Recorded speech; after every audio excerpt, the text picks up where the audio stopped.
রিয়ার বাড়ির ধাতব গেটটা বিকট শব্দ করে বন্ধ হয়ে যাওয়ার পরও আমি বহুক্ষণ সেখানে দাঁড়িয়ে রইলাম। আমার মনে হচ্ছিল ওটা শুধু একটা গেট নয়, আমার সমগ্র অতীত, বর্তমান আর ভবিষ্যতের ওপর কেউ সশব্দ দরজাটা বন্ধ করে দিল। আমার চারপাশের পৃথিবীটা আমার পায়ের নিচে ঘুরছিল না, বরং স্থির হয়ে গিয়েছিল। ভোরের সূর্যটা তখন পুরোপুরি আকাশে উঠে এসেছে, তার সোনালি আলোয় চারপাশ ঝলমল করছে, কিন্তু আমার চোখের সামনে কেবল নিকষ অন্ধকার। মানুষের কোলাহল, গাড়ির হর্ন, জীবনের স্বাভাবিক ছন্দ সব কিছু আমার কানে ঢুকছিল, কিন্তু মস্তিষ্ক কোনো কিছুর অর্থ তৈরি করতে পারছিল না। আমি যেন এক কাঁচের দেওয়ালের ওপরে দাঁড়িয়েছিলাম, সেখানে বাইরের পৃথিবীর সাথে আমার সমস্ত সুযোগ বিচ্ছিন্ন। রিয়ার বলা শেষ কথাগুলো আমার কানে অবিরাম প্রতিধ্বনিত হচ্ছিল। অভাব যখন দরজা দিয়ে আসে, ভালোবাসা তখন জানালা দিয়ে পালায়। রাফিদ। আবেগ দিয়ে জীবন চলে না, ভালোবাসা কি অদ্ভুত ঠুনকো একটা শব্দ। এই ভালোবাসার জন্য তো আমি আমার পরিবার, আমার সম্মান, আমার চাকরি সব কিছু বাজি রেখেছিলাম। আর সেই ভালোবাসা আজ আমাকে পথের ভিখারি বানিয়ে উপহাসের হাসি হাসছে। আমার ভাই রাহাত আমাকে ফকিন্নি বলেছিল, তখন আমার আত্মসম্মানের লেগেছিল, প্রচণ্ড ক্রোধ হয়েছিল। কিন্তু রিয়া তখন তার মিষ্টি গলায় ভালোবাসার মোড়কে মুড়ে আমাকে আমার চাল চলহীনতার কথা মনে করিয়ে দিল। তখন ক্রোধ নয়, আমার ভেতরটা ভেঙে গুঁড়িয়ে গেল। রাহাতের আঘাত ছিল বাইরের, কিন্তু রিয়ার আঘাতটা ছিল আমার আত্মার গভীরে। আকাশের দিকে তাকালাম, কিছুক্ষণের মধ্যেই উজ্জ্বল আকাশটা মুখ কালো মেঘের চাদরে ঢেকে গেল। বাতাসটা কেমন যেন ভারী হয়ে উঠল। একটু আগে সোনালি সকালটা মুহূর্তেই এক বিষণ্ণ দুপুরে পরিণত হলো। দু এক ফোঁটা বৃষ্টি আমার তপ্ত গালে এসে পড়ল। আমি প্রথমে বুঝতেই পারলাম না এটা কি আকাশের কান্না নাকি আমার নিজের চোখ থেকে গড়িয়ে পড়া জল। কিন্তু আমার চোখ তো কবেই শুকিয়ে গেছে। কিছুক্ষণের মধ্যেই ঝমঝম করে বৃষ্টি নামলো, এমন বৃষ্টি যেন আকাশ তার সমস্ত অভিমান আর কষ্ট আজ একসাথে ঝরিয়ে দেবে। রাস্তার মানুষগুলো মুহূর্তেই ছত্রভক্ত হয়ে গেল। সবাই দৌড়ে যে যার মতো আশ্রয়ের খোঁজে হাত ছুটছে, শুধু আমি দাঁড়িয়ে রইলাম। বৃষ্টির প্রতিটি ফোঁটা আমার শরীরে ছুরির ফোলার মতো বিঁধছিল। আমার শার্ট প্যান্ট ভিজে জবজবে হয়ে গেল, শরীর বেয়ে জলের ধারা নামছে, কিন্তু আমার ভেতরের আগুন নিভানোর ক্ষমতা এই বৃষ্টির নেই। আমি হাঁটতে শুরু করলাম, কোনো গন্তব্য ছাড়াই।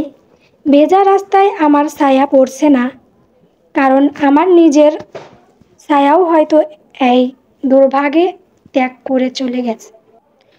শহরের অলি গলিতে ঘুরতে ঘুরতে কখন যে দিন গড়িয়ে সন্ধ্যা নামলো আর সন্ধ্যা পেরিয়ে রাত হলো, আমার কোনো হোশ ছিল না। বৃষ্টির তেজ কিছুটা কমেছে, কিন্তু থামেনি, টিপটপ করে ঝরেই চলেছে। আমার শরীর ঠান্ডায় কাঁপছিল, কিন্তু তার চেয়েও বেশি কাঁপছিল আমার ভেতরটা একাত্মের শীতে। রাত গভীর হলো, রাস্তাঘাট প্রায় জনশূন্য, চারপাশ নিস্তব্ধ, শুধু দূর থেকে কয়েকটা কুকুরের ঘেউ ঘেউ শব্দ ভেসে আসছে আমার কানে। ওরা কি আমার মতোই একা? আমার মতোই কি ওদেরও কোনো আশ্রয় নেই? পেটের ভেতর ক্ষুধার আগুন জ্বলছে, কিন্তু তার চেয়েও বড় প্রয়োজন এখন একটু মাথা গজার ঠাঁই। এই ঠান্ডায় এই ভেজা কাপড়ে আর এক মুহূর্তেও রাস্তায় থাকা সম্ভব নয়। পকেট থেকে মোবাইলটা বের করলাম। ভাগ্যিস প্লাস্টিকের প্যাকেটে রাখার ওটা বৃষ্টির হাত থেকে বেঁচে গেছে। ফ্ল্যাশ লাইটটা জ্বালিয়ে আমি এই অন্ধকার রাতে একটু আশ্রয়ের জন্য চারপাশ দেখতে লাগলাম। হাঁটতে হাঁটতে একটু দূরে যেতেই দেখলাম আমার মতোই আরও কয়েকজন বৃষ্টিতে ভেজা মানুষ একটা বন্ধ দোকানের চালার নিচে জড়ো হওয়ার চেষ্টা করছে। ওরা রাস্তা থেকে তড়িঘড়ি করে উঠে একে অপরের সাথে জায়গা ভাগাভাগি করে নিচ্ছে। ওদের চোখে মুখেও আমার মতোই একরাশ অসহায়তা আর অনিশ্চিততা। দৃশ্যটা দেখে আমার বুকের ভেতরটা মোচড় দিয়ে উঠল। এই বিশাল শহরে ওরাও আমার মতোই বড্ড একা। ওদেরও কেউ নেই। শেখ বাড়ির বড় ছেলে, আজ রাস্তার আর 5টা গৃহহীন মানুষের একজন। নিয়তির কি অদ্ভুত পরিহাস।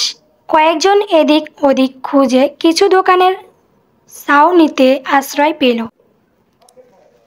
আমিও মরিয়া হয়ে একটা মাথা গোঁজার জায়গা খুঁজতে লাগলাম।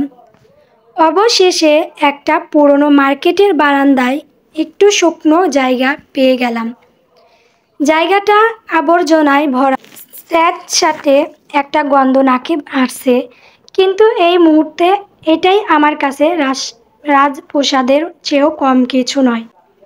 আমি দেওয়াল ঘেঁষে শরীরটাকে এলিয়ে দিলাম। ভেজা কাপড়ের ঠান্ডা সরাসরি কংক্রিটের মেঝে থেকে আমার শরীরে ছড়িয়ে পড়ছিল। আমার ঘুম আসছিল না, আসার কথাও নয়। নরম বিছানা, মাথার নিচে দুটো বালিশ ছাড়া আমার কোনোদিন ঘুমানোর অভ্যাস ছিল না। আর আজ বালিশ তো দূরের কথা, মাথার নিচে রাখার মতো একটা শুকনো ইটও নেই। শক্ত ঠান্ডা মেঝেতে পিঠটা যেন গেঁথে যাচ্ছিল। মনে মনে নিজেকে বললাম, রাফিদ, এটাই তোর নতুন জীবন। অভ্যাস করতে হবে। এখন থেকে এটাই তোর বাস্তবতা। আমি চোখ বুজেও ঘুমাতে পারছিলাম না। চোখের সামনে ভাসছিল মায়ের কঠিন মুখ, রাহাতের বিশ্বাসঘাতকতা আর রিয়ার সেই তাচ্ছিল্যের হাসি। সমস্ত ঘটনাগুলো সিনেমার রিলের মতো আমার মাথা ঘুরপাক খাচ্ছিল। আমি রাত জেগে বৃষ্টি পড়া দেখতে লাগলাম। ঝুম বৃষ্টি আবার শুরু হলো। মনে হচ্ছিল আকাশটার মনেও আজ ভীষণ কষ্ট, তাই সে তার সমস্ত চোখের জল এভাবে বিসর্জন দিয়ে নিজেকে হালকা করছে। কিন্তু আমার কষ্টগুলো, সেগুলো পাথরের মতো জমে আমার বুকের ভেতর বসে আছে। আমি কাঁদতে পারছি না। আমার সব কান্না যেন শুকিয়ে বরফ হয়ে গেছে। ওদিকে সেই ধাতব গেটের ওপারে তখন চলছিল অন্য এক নাটক। রিয়া দ্রুত পায়ে বাড়ির ভেতরে ঢুকেই তার মাকে ড্রয়িং রুমে দেখতে পেল। ওর মা সোফায় বসে পত্রিকা পড়ছিলেন। রিয়াকে ওই অবস্থায় দেখে তিনি চমকে উঠলেন। রিয়া আর এক মুহূর্তেও অপেক্ষা করল না, ছুটে গিয়ে মাকে জড়িয়ে ধরে হাউমাউ করে কেঁদে ফেলল। তার কান্নার দমকে পুরো শরীরটা থরথর করে কাঁপছিল। ওর মা মিসেস আফরিন মেয়ের মাথায় হাত বোলাতে বোলাতে উদ্বিগ্ন গলায় বললেন, কি হয়েছে মা, তুই কাঁদছিস কেন? আর রাফিদ কোথায়? তোরা না আজ একসাথে? রিয়া কান্নারত অবস্থাতেই মুখ তুলে বলল, মা, আমি ভুল করেছি। আমি অনেক বড় ভুল করে ফেলেছি। আমি তোমাদের অবাধ্য হয়ে ওকে বিয়ে করে ঠকেছি মা। আমি ঠকে গেছি। মিসেস আফরিন মেয়ের কথা শুনে আরও অবাক হলেন। তিনি রিয়াকে সোফায় বসিয়ে এক গ্লাস জল এগিয়ে দিলেন। রিয়া টক টক করে জলটা খেয়ে নিয়ে আবার বলতে শুরু করলো, আজ সকালে রাফিদের মা সালিশ বসিয়েছিল। সেখানে সবার সামনে আমাদের অপমান করে বাড়ি থেকে বের করে দিয়েছে। রাফিদের এখন কিচ্ছু নেই, চাকরি নেই, থাকার জায়গা নেই, কিচ্ছু না। কথাগুলো বলতে বলতে রিয়ার গলা আবার ধরে এলো। সে শাড়ির আঁচলে চোখ মুছে বলল, আমি ওকে ছেড়ে চলে এসেছি মা। আমি আর ওর সাথে থাকতে পারবো না। আমি আবার নতুন করে সব শুরু করতে চাই। তুমি বাবাকে একটু বুঝিয়ে বলো মা, বাবা যেন আমাকে ক্ষমা করে দেয়। আমি আর কোনো দিন তোমাদের কথার অবাধ্য হব না।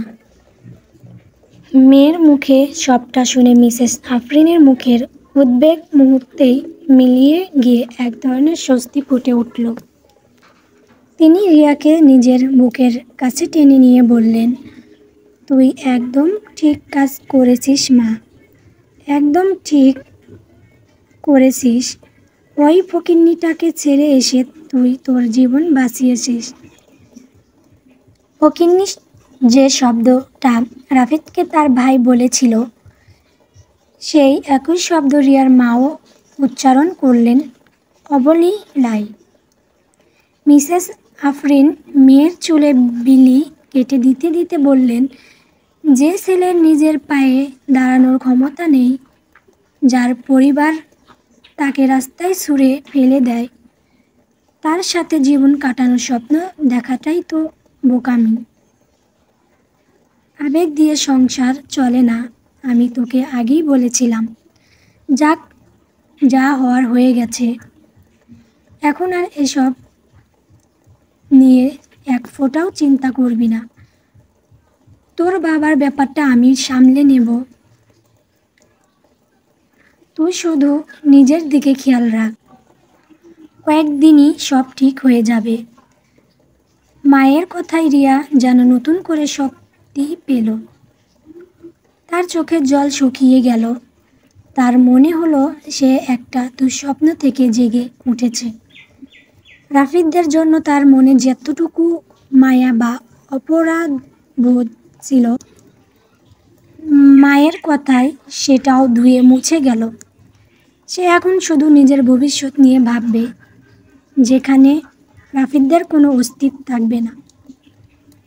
আর আমি রাফিদ সেই মার্কেটের ঠান্ডা বারান্দায় শুয়ে বৃষ্টির শব্দ শুনছিলাম।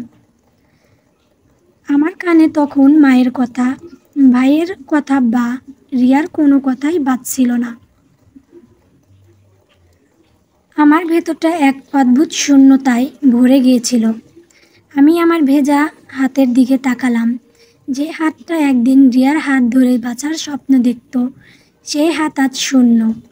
আমি একটা দীর্ঘশ্বাস ফেললাম।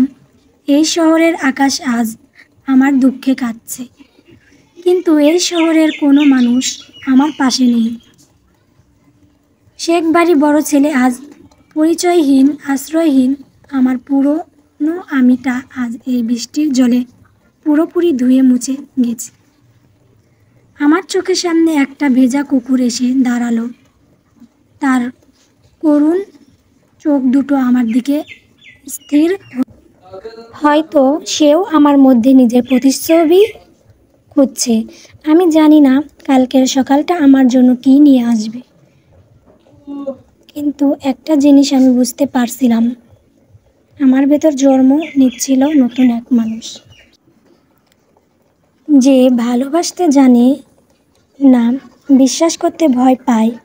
সে জানে এই পৃথিবীতে টিকে থাকতে হলে আবেগের কোনো দাম নেই, আছে শুধু টিকে থাকার লড়াই।